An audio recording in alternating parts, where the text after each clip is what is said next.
The unforgiving sun of the Dakota Territory beat down on a lone rider, a young man who believed his future was his to claim. But the West has a brutal way of reminding a man he owns nothing, not even the breath in his lungs. In a heartbeat, a choice born of instinct to pull a drowning soul from the churning maw of a flash flood would seal his fate. He thought he was saving a life, but in the eyes of the Lakota, he had stolen a bride. He was no longer a free man searching for a home. He was a prisoner, a wasichu accused of a crime so profound it demanded a trial before the most feared and respected council in the plains.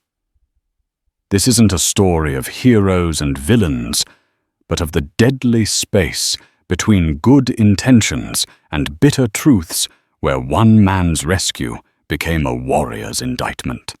The year is 1876. A nervous energy hummed across the Dakota Territory, a land raw and bleeding from fresh wounds. The dust of Custer's folly on the Little Bighorn had yet to settle, and every shadow seemed to hold a rifle, every whisper a threat. It was a hell of a time for a man to be alone, but Caleb Hayes preferred it that way. At 22, Caleb was a study in contrasts. His face weathered by the Texan sun of his youth and the harsh Dakota wind of his present held eyes the color of a faded blue skies that had seen too much hardship to be truly young. He'd left a hard scrabble life behind, a life of working another man's cattle for another man's profit, dreaming of a small plot of land he could call his own. The Black Hills, the Paha Sapa to the Lakota, whispered promises of gold. But Caleb wasn't a prospector. He was looking for a different kind of treasure, a quiet creek, a stand of cottonwoods, a place to build a life far from the ghosts of his past. His companion was a formidable beast, a buckskin gelding with a dark mane and a spirit as stubborn as Caleb's own. He'd named him Bucephalus, a grand name for a simple cow horse, a small tribute to the dime novels his mother used to read to him. Together they moved through the rolling hills, a solitary speck in a vast, unforgiving canvas, painted by God on a particularly wrathful day. For 3 days the sky had been a searing, cloudless bowl of brass. The air was thick, heavy with the kind of oppressive humidity that promised violence. The birds were silent, and even the ceaseless drone of insects seemed muffled waiting.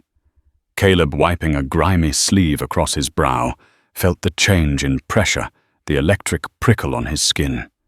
He'd seen skies like this before in Texas. They were liars. They looked peaceful right up until they tried to kill you. He was tracking the Belle Fourche River, or what was left of it in the summer heat, a meandering ribbon of murky water that barely covered the smooth grey stones of its bed. He needed to find a crossing before the storm broke. Getting caught on the wrong side could mean being stranded for a week. The first sign of trouble was the horizon, which began to bruise, turning a sickly shade of purple-green. A low, guttural rumble felt more in the bones than heard, with the ears vibrated through the earth. Bucephalus flattened his ears, his nostrils flaring as he tasted the coming storm. "Easy, boy," Caleb murmured, patting the horse's tense neck. "We'll find shelter." But the storm was faster than he anticipated. The wind came first, a low moan that grew into a physical force, whipping dust and leaves into stinging cyclones. The temperature plummeted. Then came the rain. It wasn't a drizzle. It was a deluge, as if the sky itself had ruptured. Fat, cold drops hammered down, turning the dusty ground into a slick, greasy mud in seconds. Caleb pulled his worn hat down, hunched in his saddle, and urged Bucephalus towards a small bluff he'd spotted earlier. The world dissolved into a grey, roaring chaos. Lightning spider-webbed across the sky, followed by instantaneous, deafening cracks of thunder that seemed to split the very air he breathed. He reached the meager shelter of the bluff just as the nature of the river changed. The lazy stream he'd been following was gone. In its place, a monster was being born. A wall of churning brown water, thick with uprooted saplings, deadwood, and debris, was surging down the riverbed, a flash flood. The distant storm, having dumped its payload in the hills upstream, had sent its fury downstream. The river swelled its roar now, a deafening constant thunder that drowned out the storm above. Caleb watched, mesmerized and terrified. The sheer power of it was hypnotic. He was safe for now on his perch, but any thought of crossing was gone. He'd have to wait it out. He dismounted, keeping a firm hand on Bucephalus's reins as the horse sidestepped nervously. It was then that he saw it. Amidst the chaos of the churning water, a flash of white, not wood, but something softer. Doeskin. It appeared and disappeared in the violent waves. Caleb's heart hammered against his ribs. It was a person. He squinted, shielding his eyes from the driving rain. The figure was small, swept along like a broken doll. For a terrifying moment, he thought it was a child. Then a wave crested, and he saw a tangle of long black hair, a pale arm flailing weakly. A woman. Every instinct for self-preservation screamed at him to stay put. The river was a liquid battering ram. To enter it was suicide. He was one man alone with no one to mourn him if he was dashed against the rocks. He could turn his back right away when the storm passed and no one would ever know. He could live. But his mother's voice, a ghost from a gentler time, echoed in his mind. A man is measured by what he does when no one is watching. Caleb. Damn it! He swore into the wind, the words snatched away by the roar. He couldn't watch her die. Acting on pure, unthinking impulse, he stripped off his gun belt. The Colt Peacemaker was heavy and useless in the water, and looped Bucephalus's reins around a sturdy rock outcropping. He scanned the riverbank, his mind racing. He needed an anchor. 100 feet downstream, a great cottonwood leaned out over the water, its thick roots exposed and tangled. It was his only chance. He sprinted, slipping and sliding in the mud, his boots feeling like lead weights. The roar of the water was a physical presence, a pressure against his ears. He reached the tree, grabbing onto a thick, gnarled root. He looked back upstream. The woman was closer now, her struggles weaker. He could see her face, a pale oval of terror. She looked Lakota. He knew the danger that presented. Tensions were at a knife's edge. A white man and a Lakota woman alone in this charged atmosphere. It was a recipe for disaster. But right now, she wasn't Lakota. She was just a person drowning. Hang on, he yelled, though his voice was swallowed by the storm. He took a deep breath, held onto the root with one hand, and leaned out as far as he could, his other arm outstretched. The water was brutally cold, a shocking contrast to the humid air. It clawed at his legs, trying to pull him from his anchor. She was 10 feet away. 5. He could see the intricate beadwork on her white doeskin dress, now stained and torn. Her eyes, wide and dark with terror, met his for a fleeting second. There was no understanding in them, only primal fear. "Reach for me!" he screamed. She was swept past him. He'd missed her. A cold dread colder than the river itself washed over him. But her hair, long and black, fanned out behind her like a silken net. It was his last, desperate chance. He let go of the main root, his fingers finding a smaller, more precarious hold closer to the water. He lunged, his fingers tangling in the cold, wet silk of her hair. The pull was immense. His shoulder screamed in protest as her full weight, amplified by the force of the current, threatened to rip his arm from its socket. His boots slipped in the mud. For a terrifying second, he was in the water up to his chest, the current sucking him under. He held fast to the root, his knuckles white, his other hand still tangled in her hair. With a guttural roar of effort, he heaved. He pulled her towards him, inch by agonizing inch, fighting the relentless pull of the river. She was a dead weight, barely conscious.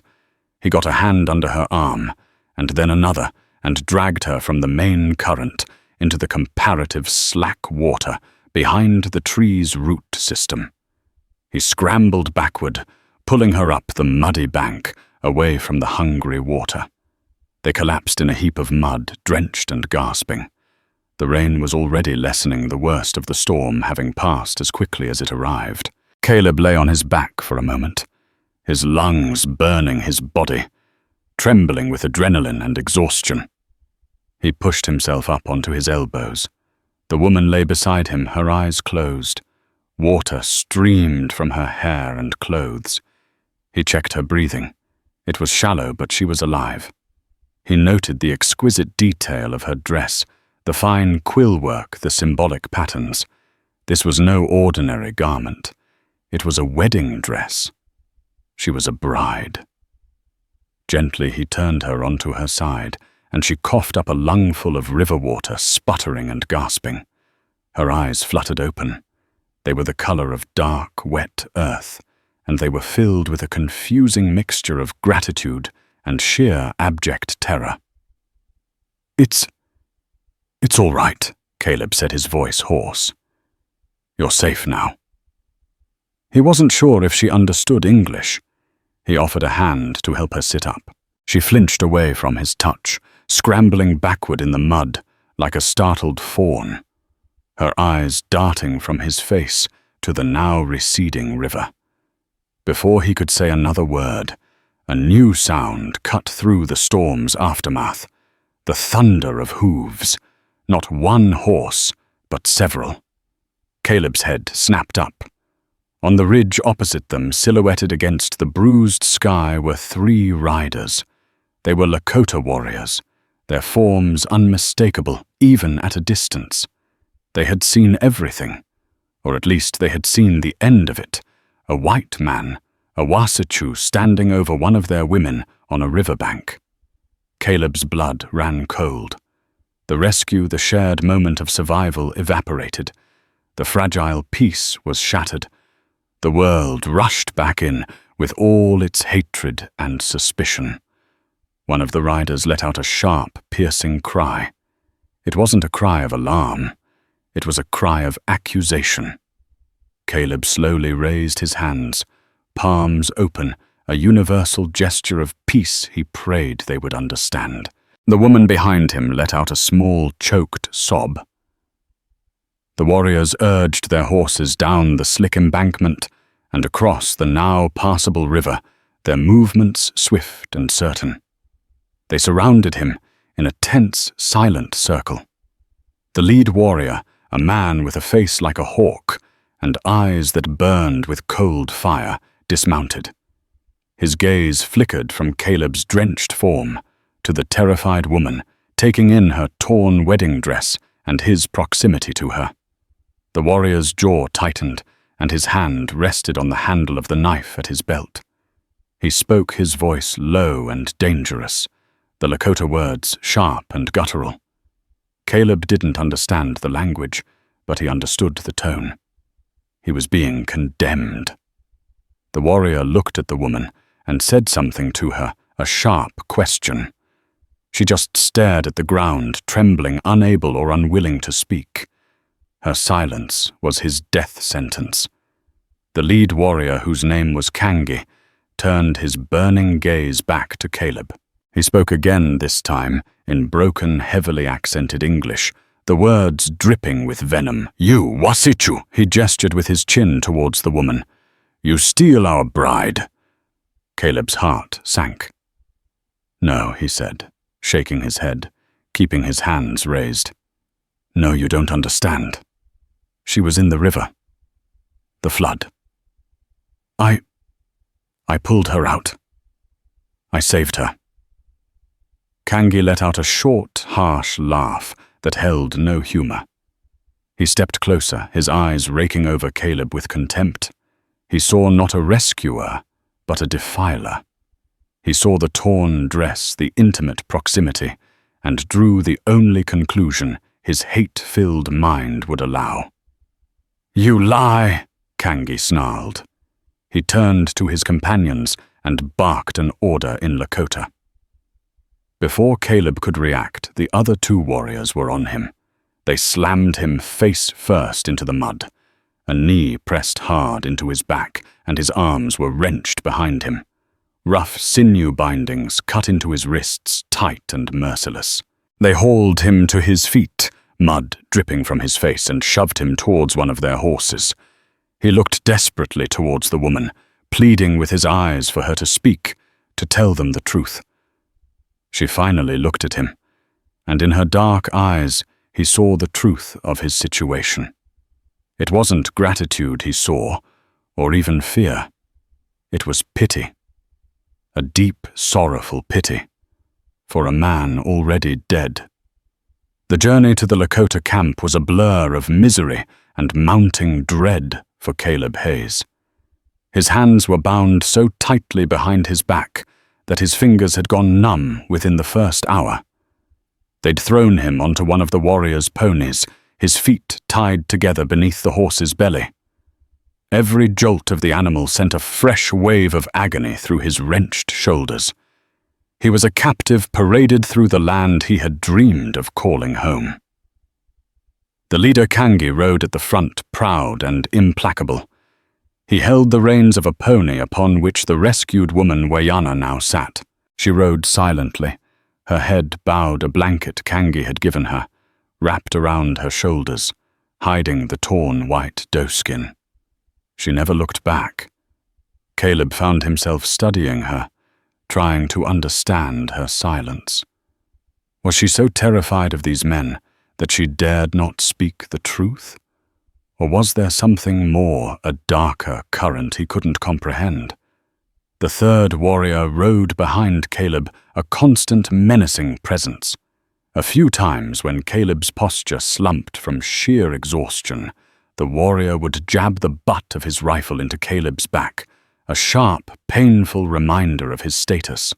No words were spoken to him. He was treated not as a person, but as an object, a piece of stolen property being returned. As they traveled, the landscape began to change.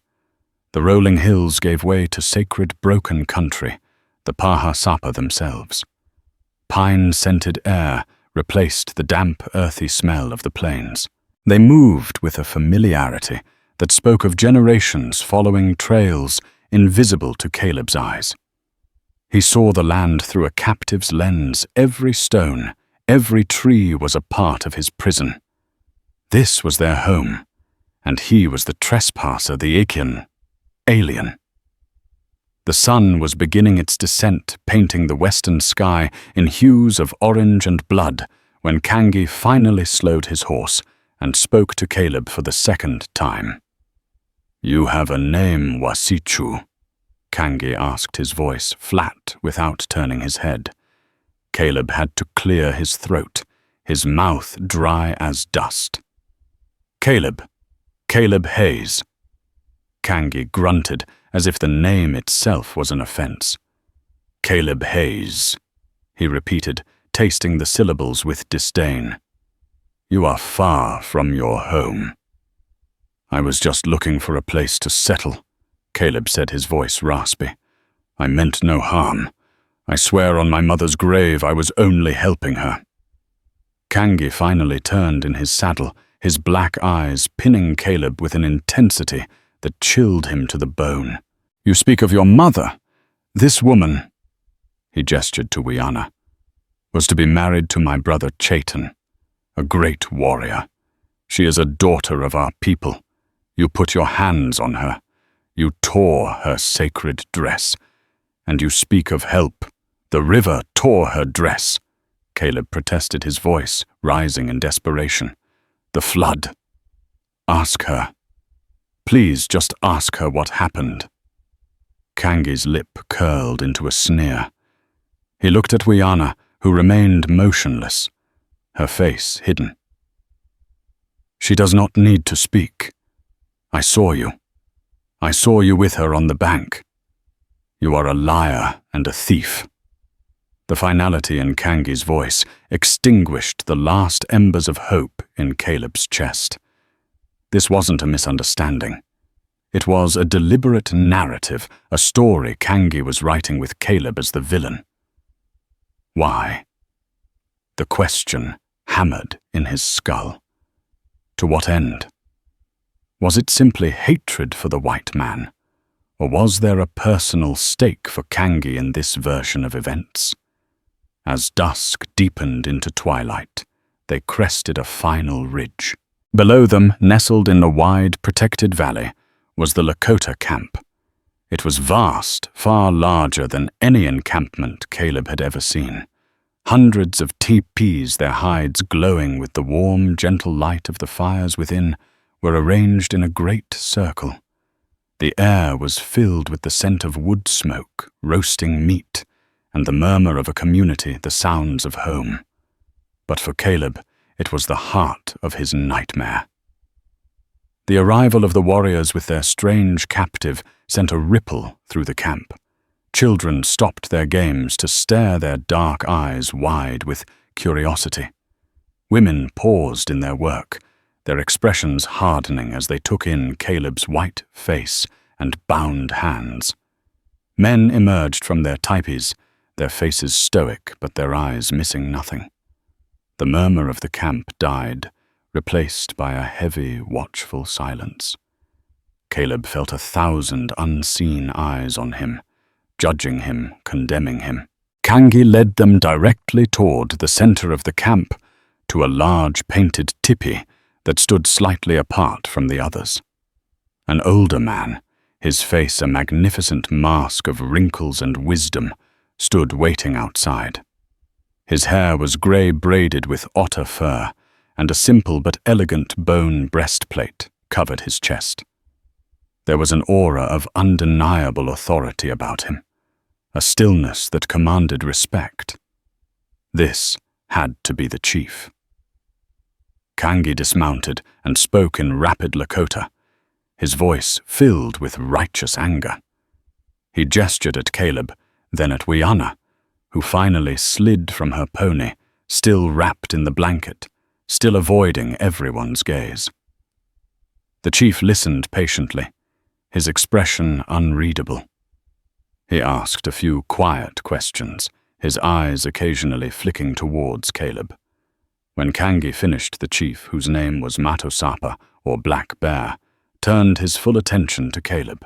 He looked not with the fiery hatred of Kangi, but with a deep, penetrating weariness, as if Caleb were the physical embodiment of a problem he had dealt with 1,000 times before. Chief Matosapa spoke, and another younger man standing beside him translated his English careful and deliberate. Kangi of the Crow Dog family says he found you with this woman, Wiana, daughter of he who brings the dawn. He says you had taken her to the river and soiled her wedding dress. The translator paused, letting the weight of the accusation settle. He says he stopped you from whatever else you planned to do. Caleb's throat felt thick with injustice. That's a lie, he croaked, looking directly at the chief. My name is Caleb Hayes. There was a flash flood. She was drowning. I pulled her from the water. That is the truth. That is all that happened. The chief listened to the translation, his eyes never leaving Caleb's. He then said something in Lakota. The council will hear this matter when the sun rises. The translator relayed. You will be held. 2 warriors who had been standing by stepped forward. They cut the ropes binding Caleb's feet, but kept his hands tied. They grabbed his arms and half-dragged him toward a small, unadorned teepee on the edge of the camp circle. As they pulled him away, Caleb looked back one last time. Kangi was talking to Wiana, his voice low and urgent. Caleb saw her flinch, a tiny, almost imperceptible movement. And in that moment, Caleb understood. This wasn't just about him. It was about her. Kangi wasn't just her accuser. He was her captor too.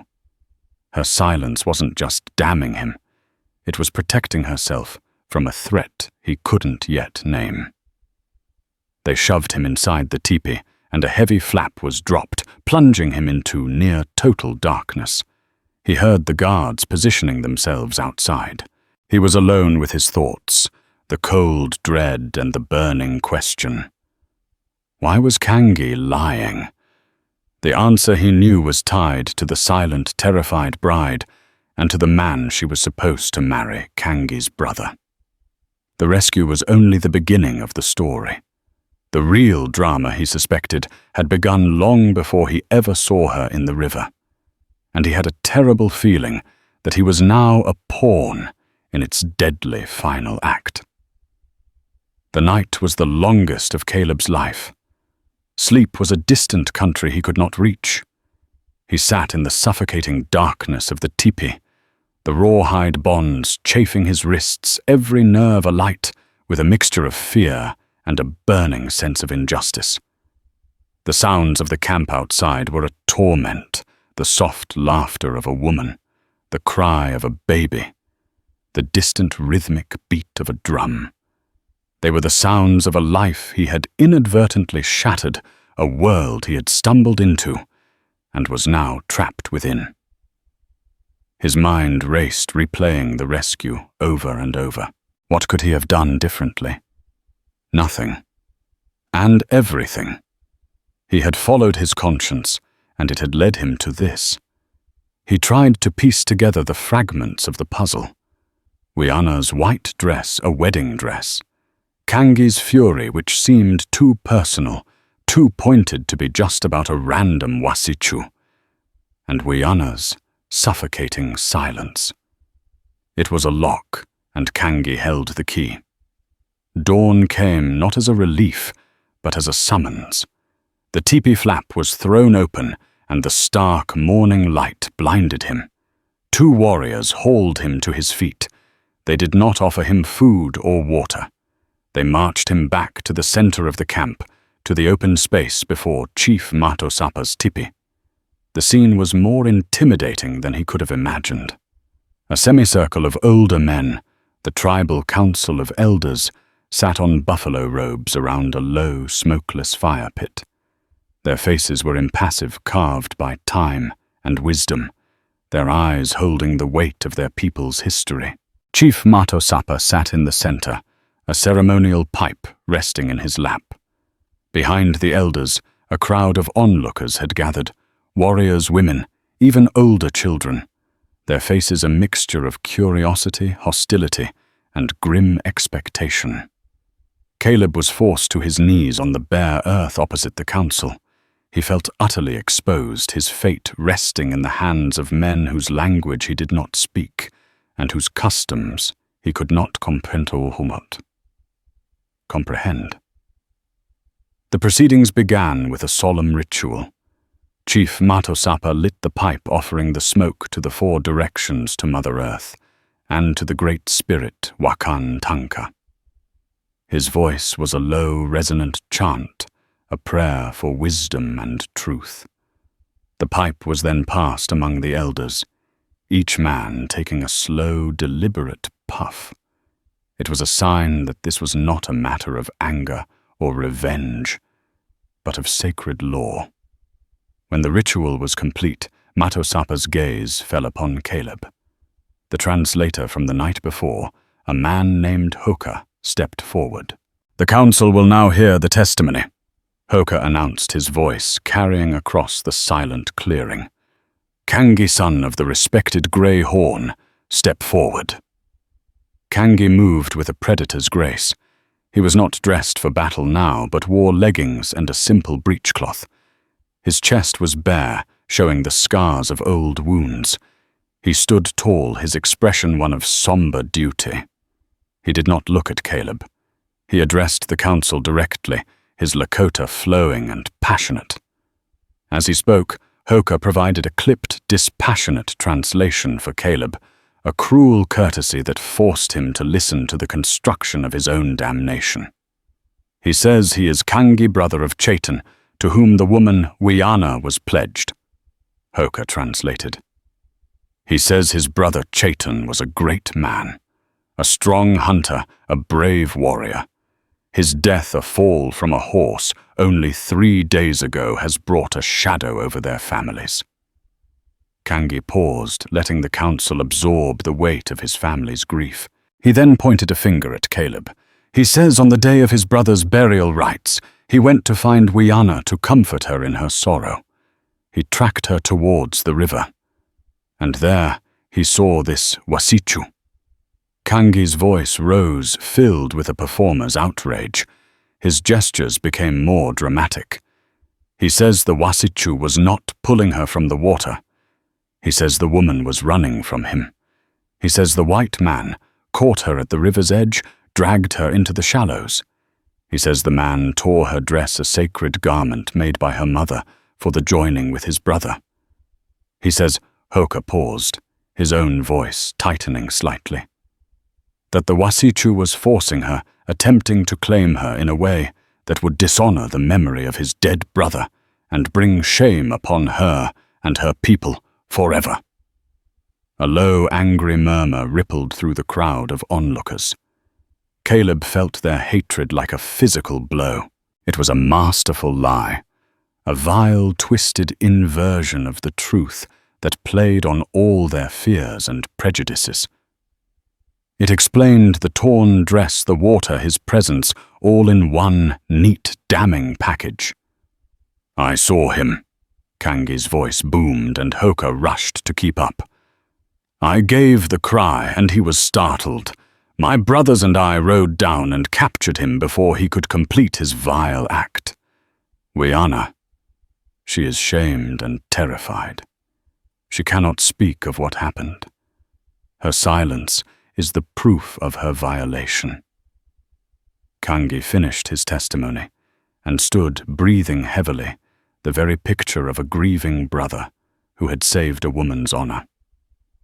He had used her silence not as a question, but as the final irrefutable piece of evidence against Caleb. Chief Matosapa looked at Kangi, then his gaze, heavy and dark, settled on Caleb. "Caleb Hayes," Hoka said, "the council will hear you now." Caleb struggled to his feet, his knees aching, his mind reeling. How could he fight a lie so perfectly crafted? "That is not what happened," he began, his voice shaking but clear. "Every word of it is a lie. I was seeking shelter from the storm. I saw her in the water, drowning in the flash flood. I pulled her out. I saved her life." He looked from one impassive face to another, searching for a flicker of belief. "Look at my hands," he pleaded, turning to show his bound wrists. "These are not the hands of a prospector or a soldier. I am a ranch hand, a farmer. I have never raised a hand to a woman in my life." He continued telling the story as it had happened, his voice gaining strength as the truth flowed out of him. He described the roaring water, the desperate lunge, the struggle to pull her ashore. He left out nothing. When he was finished, a heavy silence fell once more. The elders did not seem moved. His word against a warrior's, an outsider's word against one of their own. Chief Matosapa spoke quietly in Lakota. "The council asks if your story is true. Why did the woman not speak?" Hoka translated. "Why did she not thank you? Why does she remain silent now?" It was the question upon which his life hinged. "I don't know." Caleb admitted, his shoulders slumping. She was terrified. When your warriors arrived, maybe she was afraid of him. He risked a glance at Kangi, who stood with his arms crossed, a smug, confident look on his face. Matosapa spoke again, his voice flat. "It is a serious charge to accuse a man of Kangi's standing of lying before the council." It was then that an old woman in the crowd, her face a web of deep lines, stepped forward. She was supported by a younger woman. She spoke in a frail but clear voice, addressing the chief. Hoka listened intently. "This is Tashina," Hoka whispered to Caleb. "She is the mother of Kangi and of Chaitan. She is Wiana's aunt by marriage." Tashina spoke for several minutes, her words carrying a profound sadness. "She speaks of her son Chaitan," Hoka translated. "She says he was a proud man, a fierce rider. She finds it strange that he would be killed by a simple fall from his own horse, a horse he had ridden since it was a colt." She then looked towards Wiana, who had been brought to the edge of the clearing and was standing with her head down. She says that Wiana was not happy with the pledged marriage. She says her son Chaitan had a darkness in him, a temper like a striking snake. Kangi immediately barked a response, his face flushing with anger. He tells his mother that grief clouds her mind, that she should not speak ill of the dead and shame their family. But a seed of doubt had been planted. The perfect story had a crack in it. Chief Matosapa raised a hand, silencing his warrior. He then turned his gaze to the most important person in the clearing. "Wiana," the chief said, and his voice for the first time was not stern but gentle. Hoka translated the chief's words for Caleb, but they were directed entirely at the silent woman. "Daughter of my friend, the spirits of our ancestors are listening. The truth has its own power. You are safe here. No man will harm you for speaking what is in your heart. We ask you now to tell us what happened by the river. We ask you to look at this council and tell us if this white man is a liar or if he speaks the truth." The entire camp held its breath. Every eye was on the slight figure of the woman in the borrowed blanket. Wiana slowly, hesitantly lifted her head. Her face was pale, her eyes haunted. She looked at the council, at her aunt Tashina, at the furious face of Kangi, and finally her gaze met Caleb's. In her eyes, he saw a maelstrom of fear, grief, and a desperate, flickering courage. This was her moment. His life depended on it, but he suddenly realized so did hers. She took a shaky breath and opened her mouth to speak. The silence in the clearing was absolute, a held breath stretching into an eternity. Wiana's lips trembled as she fought an internal war, the results of which would rewrite the fate of every person present. Caleb's heart pounded a frantic rhythm against his ribs. He could see Kangi across the circle, his body rigid, his knuckles white where his hands were clenched into fists. He was trying to intimidate her into silence with his glare alone. Wiana's gaze dropped from Caleb's face to the ground in front of her. A collective sigh of disappointment rippled through the onlookers. She was going to remain silent. Caleb's doom was sealed. But then she spoke. Her voice was barely a whisper, fragile as a dry leaf, yet it carried across the clearing with stunning clarity. "He speaks the truth," she said in Lakota. Hoka the translator repeated her words in English, his voice filled with a new sharp interest. She says, "He speaks the truth." Kangi took an involuntary step forward, an angry snarl twisting his lips. "She is confused. The shame." Chief Matosapa silenced him with a single sharp gesture of his hand, never taking his eyes off Wiana. "Let her speak," the chief commanded. Empowered by the chief's protection, Wiana took another deeper breath. She looked directly at the Council of Elders, her initial terror now being forged into a cold, determined resolve. "The Wasichu, Caleb Hayes. He pulled me from the river," she said, her voice gaining strength. "The water was going to kill me. I was in the river because I was running." "Running from what, my child?" Matosapa asked gently. Wiana's eyes flickered towards Kangi, and for the first time there was not fear, but a spark of defiance. "I was running from him." She pointed a trembling finger directly at Kangi. A gasp went through the crowd. Kangi's face contorted with rage and disbelief. "Lies! The white man has poisoned her mind with his sorcery," he roared. "Be silent, Kangi." Matosapa's voice was like the crack of a whip. "You have had your time to speak. Now you will listen." He turned back to Wiana. "Tell us everything, from the beginning." And so the truth, dammed up for days by fear and threats, came flooding out. Hoka translated his voice now, a conduit for a story far darker than the one Kangi had told. Wiana spoke of her betrothal to Chaitan. She spoke of his pride, as his mother Tashina had, but also of the cruelty that accompanied it. Chaitan was possessive and easily angered. His hand was quick to strike. Her parents had hoped the marriage would tame him, that her gentle spirit would soothe his wild one. But it only made it worse. 3 days ago, Wiana said, her voice catching on a sob. "He was drinking. He was angry that my wedding dress was not yet finished to his liking. He struck me." She unconsciously touched her upper arm, which was hidden by the blanket. "He said that once we were joined, I would learn to obey without question. I told him I would rather die than be his wife." She paused, gathering herself. "He grabbed me to hit me again. I fought back. I pushed him harder than I thought I could. He was unsteady from the drink. He stumbled backward. His horse was tethered nearby. He tripped over the rope." Her voice dropped to a near whisper.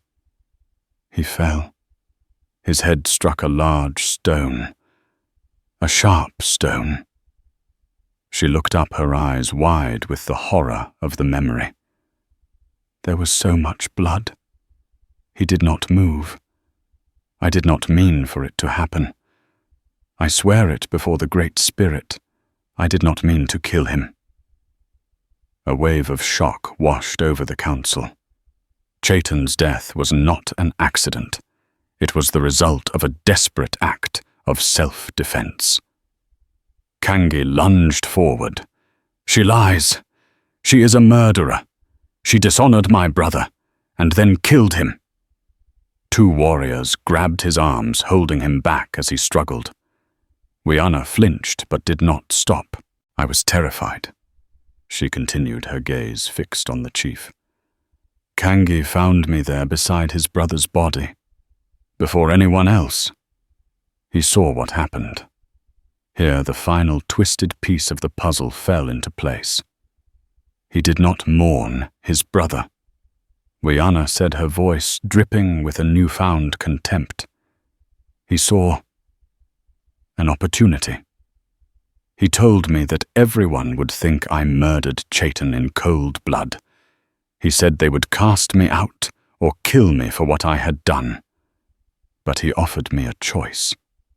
She looked at Kangi with disgust. He said he would tell everyone that Chaitan's horse threw him, that it was a tragic accident. He would protect me and my family from shame. In return, I would become his wife. I would take his brother's place in his teepee. He said it was the only way to restore honor. The plan was diabolical in its cleverness. Kangi could seize his brother's bride and status, all under the guise of protecting family honor. I refused, Wiana stated simply. His spirit is even darker than his brother's. I ran. I ran for hours, not knowing where I was going.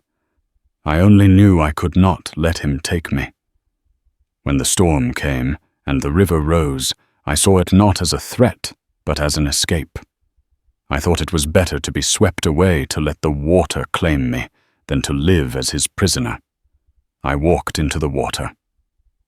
Her suicide attempt had been interrupted by the flood, which had ripped her from her footing and sent her hurtling downstream into Caleb's path. When Kangi and his men arrived and saw the white man, she concluded he saw another opportunity. A way to be rid of the only witness to my escape, and a way to force my hand. He threatened me.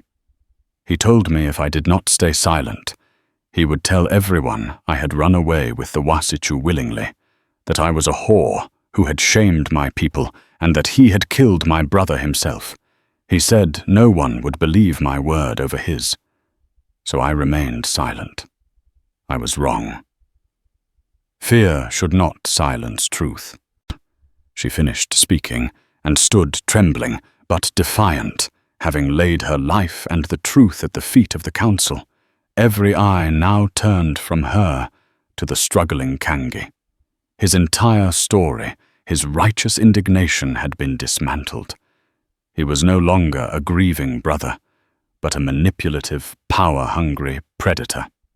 Chief Matosapa rose slowly to his feet. His face was like a thundercloud. He walked until he stood directly in front of Kangi. You have used the death of your brother to feed your own greed.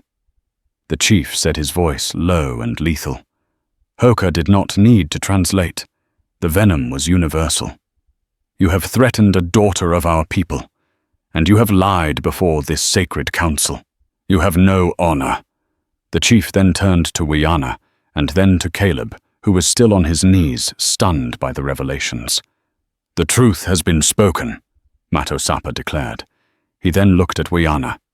Show us your arm. Hesitantly, Wiana let the blanket slip from her shoulders. On her upper arm, a dark, ugly bruise in the shape of a hand was clearly visible, a stark testament to Chaitan's violence. It was the physical proof that sealed her story. The chief then looked at Caleb. This man, this stranger, acted with honor. He saved you from the river. He then looked back at Kangi, whose face was a mask of pure hatred. And you tried to use this stranger's honor to hide your own corruption. The chief returned to his seat. The judgment was coming. The drama of the rescue by the river had been but a prologue to the real story of abuse, desperation, and a lie that had almost cost an innocent man his life. The air in the clearing crackled with anticipation. The truth, raw and brutal, hung between the accused, the accuser, and the judges. Kangi held fast by the two warriors, seethed with a helpless rage, his lies stripped bare for all to see. Wiana stood with a quiet dignity, the terrible burden of her secret finally lifted, and Caleb felt a profound sense of dislocation, as if he were a character in a play whose language he was only just beginning to understand. Chief Matosapa sat for a long moment, his eyes closed, as if in silent communion with the spirits he had invoked. The other elders murmured quietly among themselves, their faces grim. Finally, the chief opened his eyes, and the council fell silent. His gaze swept over the entire assembly, a leader about to reassert the laws of his people. The council has reached a judgment, he announced, his voice resonating with authority. Hoka translated his tone formal and solemn. First, the chief addressed the memory of the dead. Chaitan, son of Greyhorn, brought dishonor upon himself. He lifted his hand against the woman pledged to him. His death was not murder, but a consequence of his own darkness. Wiana, daughter of he who brings the dawn, acted to defend her life and her spirit. She carries no guilt for his passing. Let his name be spoken of no more." This was a profound statement. It not only exonerated Wiana, but effectively erased Chaitan's legacy, a serious punishment in a culture that valued ancestry and memory. Tashina, the dead man's mother, bowed her head and wept not for the loss of her cruel son, but perhaps in relief for the freed woman and the end of the deception. Next, Matosapa turned his unbearing gaze upon Kangi. "Kangi," the chief's voice was cold iron, "you have committed the gravest of offenses. You saw your brother's death not with sorrow, but with avarice. You used your position to terrorize a woman in grief. You twisted the truth like a rotten vine to ensnare an innocent man. You lied before the sacred fire and the elders of your people. You have proven your spirit is not Lakota. You are a man with a hollow chest." He paused, letting the condemnation sink in. "You will be stripped of your warrior status. Your horses and weapons will be given to the family of Wiana as recompense for the terror you inflicted. You are no longer Kangi of the Crow Dog family. You are nothing. You will be exiled from this camp and from the lands of our people. If you are seen again, you will be treated as an enemy. Go now and never return." The warriors released Kangi's arms. He stood there for a moment, his face a canvas of shock and fury. His status, his identity, everything he had tried to gain through his deceit was gone. He shot a look of pure poison at Wiana and then at Caleb. Spitting on the ground at his feet, he turned without a word and strode away through the stunned crowd which parted for him as if he carried a disease. He walked out of the camp, a broken, nameless man, disappearing into the vast wilderness that was now his only home. Finally, Chief Matosapa's eyes, now softer and filled with a weary wisdom, settled on Caleb. The warriors who had bound him stepped forward and with a sharp knife cut the rawhide from his wrists. The blood rushed back into his hands with a tingling, painful fire. He rubbed his raw wrists, slowly getting to his feet. "Caleb Hayes," the chief said, Hoka translating. "You came into our land as a stranger, and you stumbled into a story of pain and deceit that was not your own. You acted not as a Wasichu, but as a man. You saw a person in need, and you offered your strength without question. An enemy would have let her drown. A coward would have turned away. You showed courage and a true heart." The chief gestured for a warrior to come forward. The man brought Caleb's gun belt, which they had taken from his horse. He also brought a leather pouch of dried meat and a full water skin. "We cannot give you the land you seek," the chief said. "These are the sacred lands of our people, and the times are troubled. The white man comes, and there is much bad blood. But we will not hold you as an enemy. You are free to go. We will give you supplies and safe passage through our territory. We will declare you Kola a friend. Our patrols will know of you and will not harm you." Caleb took his gun belt, the familiar weight a strange comfort. He nodded his head, his throat too thick with emotion to speak. "Thank you," he finally managed to say, looking the chief in the eye. "Thank you." The council was over. The crowd began to disperse, talking in low, excited tones. Caleb was left standing in the middle of the clearing, a free man once more. He turned to leave to find Bucephalus and put this entire, terrifying episode behind him. But her voice, stopped him. "Caleb Hayes." He turned. Wiana was standing a few feet away. The haunted look was gone from her eyes, replaced by a quiet strength.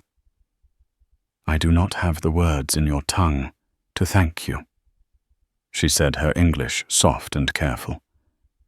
You saved my life in the river, and you saved it again in this circle. My life is my own now because of you. You saved your own life, Wiana, Caleb said, his voice gentle. You spoke the truth. That took more courage than anything I did. A small, sad smile touched her lips. Our paths were crossed by Amistomna. Now they go different ways. I hope your path is a peaceful one, he said. And yours, she replied. She then reached up and untied a small, intricately beaded amulet from around her neck. It depicted a dragonfly, a symbol of change and illusion. She held it out to him. So you do not forget the truth that was found in this place. Caleb hesitated, then accepted the small gift. His fingers brushed hers, a brief, warm contact that spoke volumes more than words. There was a connection between them not of romance, but of a shared life-altering trauma. They were two people from different worlds who had, for a brief, violent moment, been the only thing keeping the other alive. He gave a final nod to her, and a respectful one to Chief Matosapa, who watched from the entrance of his teepee. Then he turned and walked to the edge of the camp where they had kept his horse. Bucephalus whinnied softly as Caleb approached, nuzzling his chest. As he saddled up and rode out of the Lakota camp, he did not look back.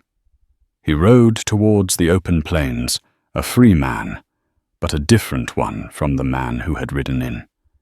He had come to the Black Hills, seeking a small patch of land, a simple life. He was leaving with something far more complex, the weight of another people's sorrow, the knowledge of their justice, and the memory of a silent bride whose voice, when finally unleashed, had the power to shatter lies and set two people free. The sun was rising, and the path ahead was uncertain, but for the first time in a long time, Caleb Hayes felt he was riding toward a truth all his own. So rides Caleb Hayes, a man changed not by the gold in the hills, but by the fire of a Lakota council. His story is a stark reminder that the Wild West was more than just cowboys and outlaws. It was a collision of worlds where justice was complex and truth was a hard-won treasure. A single act of courage, of simple human decency, sent ripples through a community and exposed a darkness that had nothing to do with skin color and everything to do with the human heart. It makes you wonder how many other stories like this are buried beneath the dust of history, tales of quiet honor and desperate choices that never made it into the dime novels. What would you have done in Caleb's place? What would you have done in Wiana's? If this journey into the heart of the Old West captured your imagination, please give this video a thumbs up and share it with someone who loves a real-life drama. Don't forget to subscribe and hit the notification bell so you don't miss our next story from the forgotten pages of American history.